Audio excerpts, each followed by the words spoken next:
ഒരു ചിക്കൻ കറിയുടെ റെസിപ്പി നോക്കാം. അതിന് വേണ്ടിയിട്ട് ഒരു കടായിലേക്ക് 2 ഓണിയനും green chilli, garam masala items, പെരുംജീരകം, ജിഞ്ചർ ഗാർലിക് പേസ്റ്റ് ആഡ് ചെയ്തിട്ട് നന്നായിട്ട് മിക്സ് ചെയ്ത് കൊടുക്കുന്നുണ്ട്. അതിന് ശേഷം ടൊമാറ്റോ ആഡ് ചെയ്തിട്ട് മുളക് പൊടി, മഞ്ഞൾപ്പൊടി, മല്ലിപ്പൊടി പാകത്തിന് ചേർത്തിട്ട് നല്ലോണം മിക്സ് ചെയ്തതിന് ശേഷം ഇതിലേക്ക് ചിക്കൻ ആഡ് ചെയ്ത് കൊടുക്കുന്നുണ്ട്.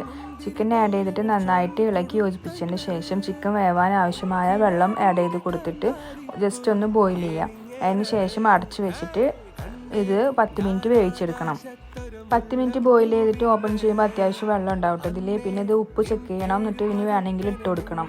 എന്നിട്ട് പിന്നെ ഇതിലേക്ക് ഞാൻ ആഡ് ചെയ്യുന്നത് കൊറിയാണ്ടർ ലീവ്സ് ആണ്. എന്നിട്ട് വീണ്ടും അടച്ചു വെച്ചിട്ട് 10 മിനിറ്റ് കൂടി വേവിച്ചതിന് ശേഷം ഇതിലേക്ക് യോഗട്ട് ആഡ് ചെയ്യുന്നുണ്ട്.